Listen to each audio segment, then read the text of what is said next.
Welcome back to Relationship Matters Mailbag, and I'm Mark Gordon, and with me here is Drew Stevens with Beyond the Legacy. Great journal. If you ever can get your hands on one, it's fantastic. And um, we're going to continue our journey together. I hope you've been watching. If you haven't seen previous one, go back and watch it. We talked the last time about how to have a healthy relationship with yourself. And so, Drew, what are we doing this week? What's the question? I think this week, this is something that I think a lot of people need to recognize in their life and own in their life. And I think it's the importance of establishing genuine relationships and connection. Right. Like, what does that mean, right? Like, it's establishing genuine, authentic relationships in your life, whether you're talking friendships, relationships with your colleagues and coworkers, to everyone that you cross paths with in life. Yeah. So important to your well-being, to your mental health, to your ability to enjoy success in life and to accomplish your goals and your mission in life. It's so important to have genuine relationship. That word genuine is a loaded word. And I think it's significant because we all have relationships. We've got lots of relationships in our lives. I use the example of a theater. There's some that are, just kind of occasional, and you meet them. Maybe it's a neighbor across that you wave across the street, but you never really talk to. There's other people that maybe you've seen once in a while, or they're a friend of your cousin. And so they're kind of a little bit, kind of in the middle of the theater.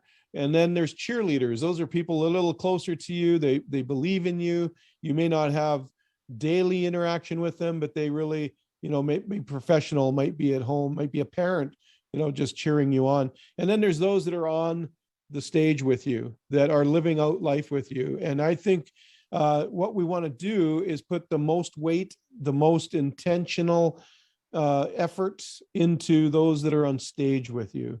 And the good news is you can move people around. You don't tell them that, but you can move people around based on the reason the ones on stage are so important to really have genuine is because they carry a lot of weight in the words they speak to you about your value, about who you are as a person. And so if you have people on that stage with you that are toxic, that are always nitpicking, that are always pointing out what's wrong instead of what's strong, you want to get them off the stage and maybe move them back in the theater a little ways, because you're allowing their words to take too much influence in you. And so what you want to do is have people close to you that are genuine, that have your best interest in mind, that they have a heart for you and they want you to be successful. So that's my kind of thought about that. Authenticity is one of the pillars in my book, Relationship Matters, of having a healthy relationship. It's one of the foundational things is authenticity. So when we're authentic, then we can expect to see authentic people come into our lives. And so that it's so important to be careful. There's a proverb that says, that to protect your heart, it's the source of all life. And last time we talked about how we can protect it with walls, which are negative, or we can protect it with values or principles, which are positive. And that's you have to take the same approach in building a healthy relationship with someone else. But we were all designed. I've had people tell me, no, I don't want any relationships. I don't need anyone. I'm good on my own. And it's just not true. You can look at the fruit in their lives and you can see that's come from a place of pain, that they say that's a wall that they've put up because they're trying to protect themselves. I've had other people say, I just don't like people.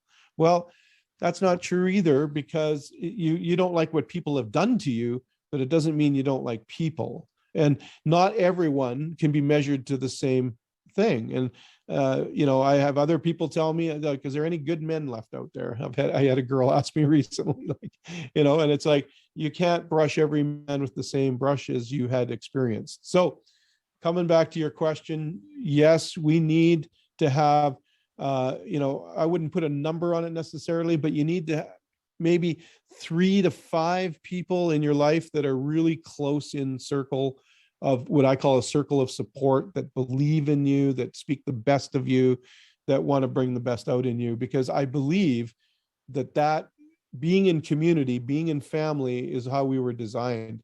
If we're designed to be relational, if it's at the core of our humanity is to be relational, we have to have somebody to be relate with. And so I think it's super important. Yeah, I take pride in relationships.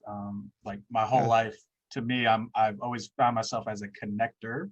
Like I'm always the bridge to a lot of different relationships that sort of merge eventually in life. And Right. as you know, my background, like I worked in sports, professional sports for 9 years. Yeah. And with those athletes, these were former professional athletes that played in the NBA, so it was part of the NBA alumni. Being a part of that space as an employee, there was a lot of trust. You know, there was a lot of things that had to happen first before they let you in. Right. So whether it's all the various things that you did in terms of your actions, you know, in terms of your words, in terms of all the various things that you have done for them and their families, they're judging you based on, are you really who you say you are? You know, are you really showing up and being the person that you say you are over the phone or in person?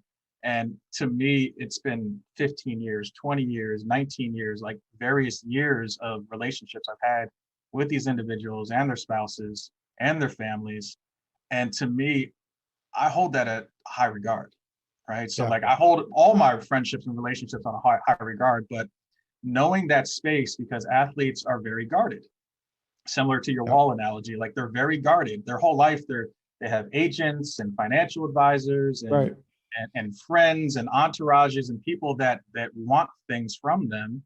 And the word no is a very hard word for them to say at an early stage in their life, but then later on they start learning, oh boy, like I don't need that, or I could my Yeah. their senses are heightened. Like I always felt like they were very heightened in terms of their instincts, and being able to be around that made me a better person, but also it pushed me to be the best version of myself as well. Yeah, and you bring up a good point there, and that is that if they, if you wonder, is this relationship genuine or not? It's got to be two-way. If you feel like it's always you putting the effort in, it's always you that's doing the hard lifting and they never actually contribute anything back, it's probably not a genuine relationship.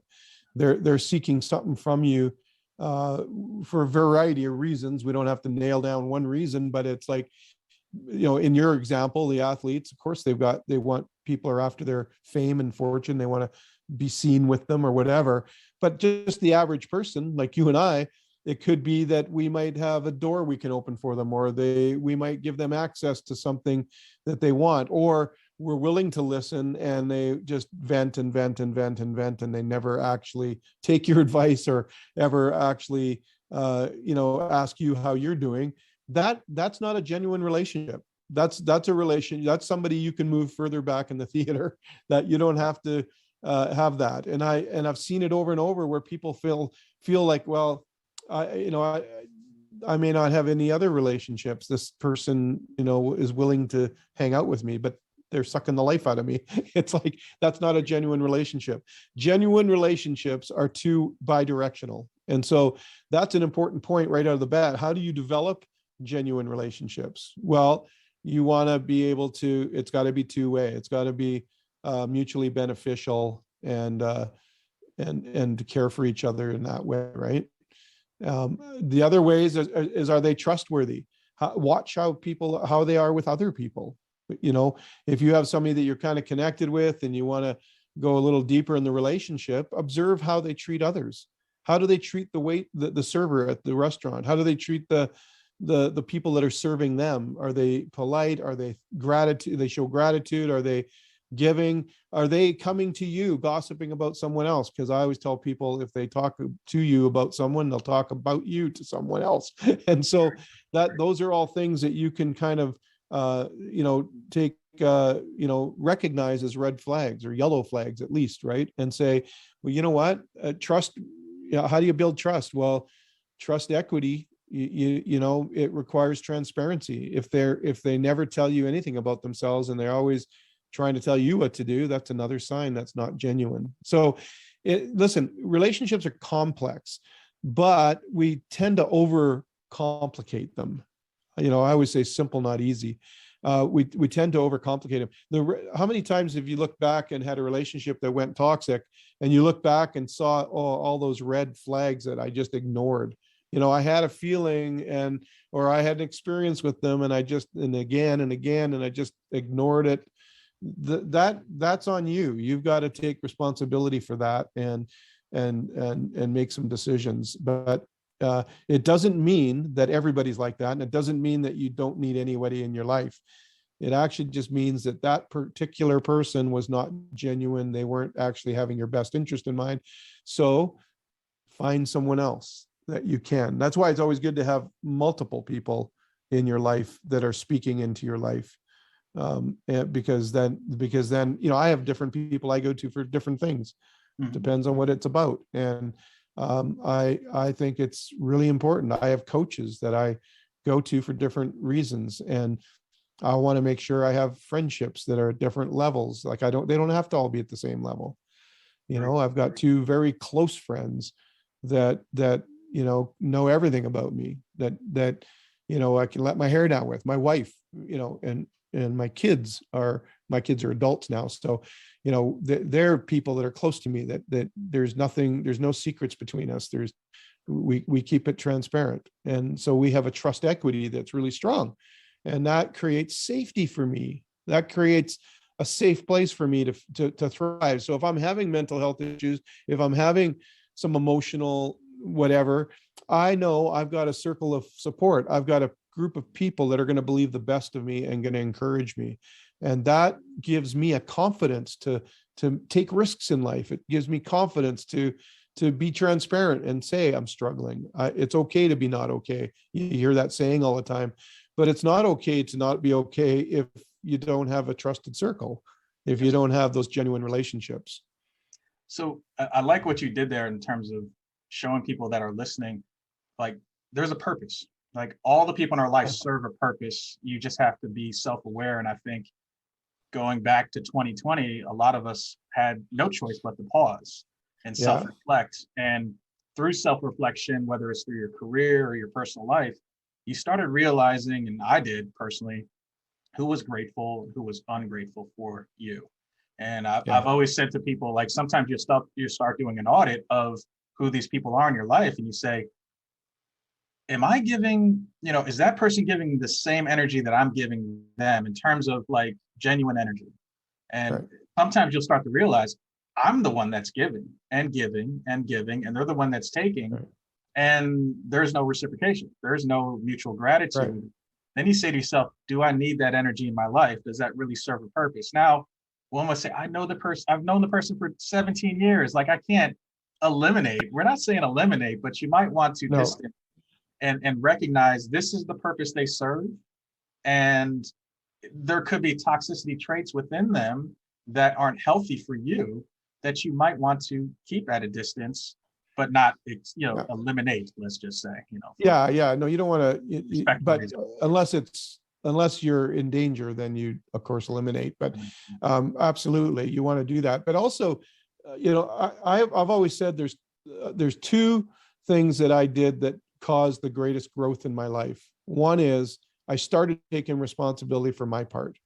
And in this case, have you told that person that you're feeling it's one way? Have you actually sat down with them and had a heart to heart and said, hey, I feel like I'm calling you all the time. I never get calls from you, like whatever it is, like, have you actually given the person an opportunity? Maybe there's a reason, and don't come in defensive. Just come in and as curious and say, hey, I value our relationship and I want connection, but I'm just letting you know, I feel sometimes that I'm putting more effort in. If you haven't done that, then don't just write them off. So it takes work on both sides, right? But if you have done that and you've done it multiple times, then you have to say, okay, I need to take responsibility for my part. I've asked, I've gone to them, I've been, so I've been responsible with this relationship.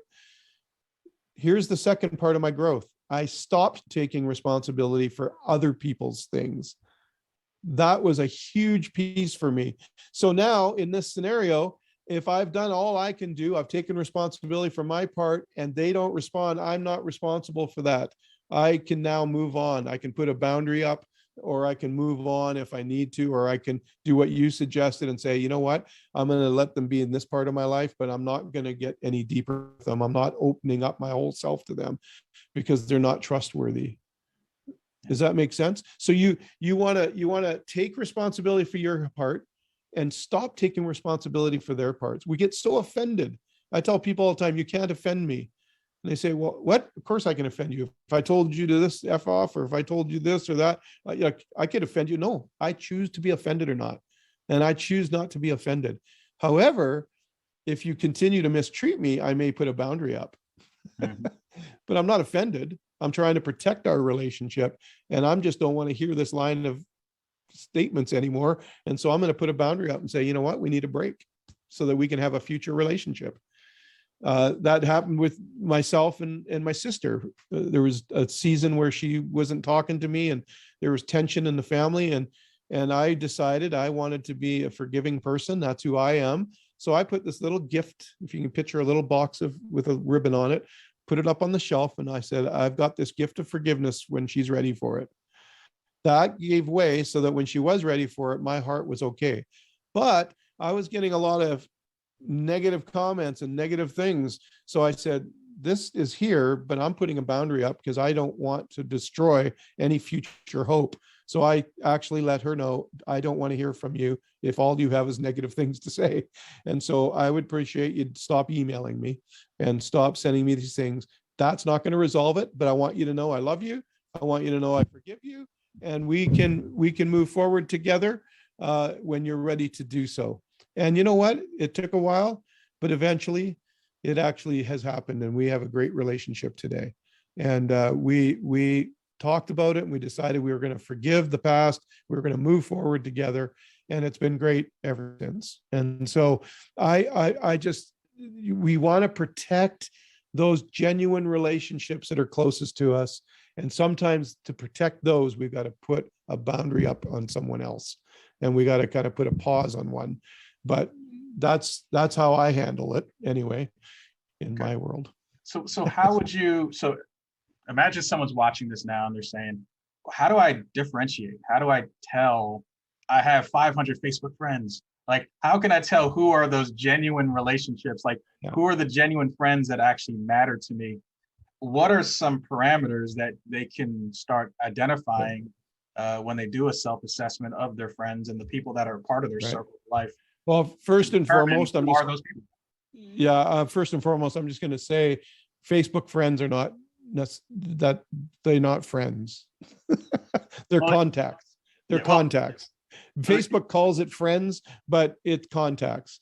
Unless you have personal connection, unless you see each other and talk to each other like in person, you can't develop the level of relationship that's required to have the trust level and the authenticity that you require to have a genuine, authentic, healthy relationship.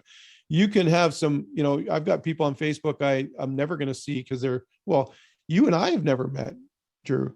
In that sense, we've never met in person, but we have on Zoom and we have in meetings and whatnot.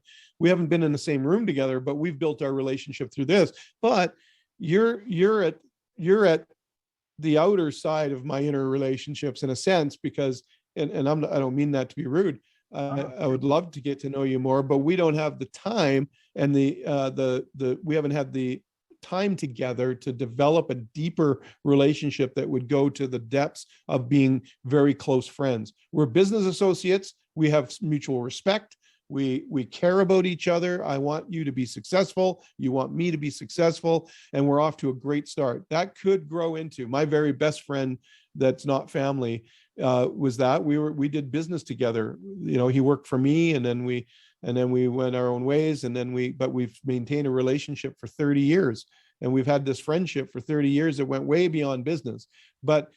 And that could happen with you and I if we spent the time to invest in it, if we spent the time to build that genuine relationship. And so I just wanted to cover that because a lot of people think that they have 500 friends on Facebook, that gives them significance in some way. No, it's those genuine ones. So there may be people you meet on Facebook that you eventually become close to, or it might be somebody you're close to already who happens to be on Facebook with you. That's a friend. I'm saying I'm saying it's got to go beyond Facebook, and it's got to go beyond texting each other. You got to spend time together. Quality time happens within quantity time. And so for us to be able to go to the next level, you and I would have to have a deeper thing. I'll give you an example just to help people understand this.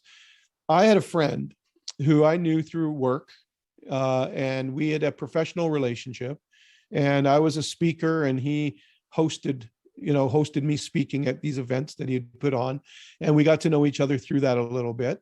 And we certainly had, I would say I cared about him like I do you, and wanted the best, and I really cared about this guy, but it was professional. And then a tragedy happened in their family. And I heard about that tragedy, and it broke my heart. And I drove 15 hours to his house for the next day to be there for him, so that I could be there just to support him through this tragedy. After that, we had a friendship that is very close, like brothers, because there was something beyond our professional relationship that took us into a deeper spot. Because I responded that way, because I felt compelled to. He reciprocated. He like, we had a different level of relationship at that point. And that's what I'm saying. If you can have a lot of relationships that are kind of, occasional or ongoing, or, let's say friends, but then something might happen where it takes you way deeper.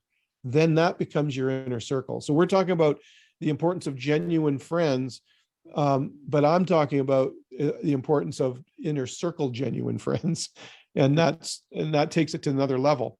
And the reason we're having this conversation is the question is it important to our lives? Yes, because here's the deal. If I had a crisis like that, he'd get in his car and come up and see me and help me and stand with me.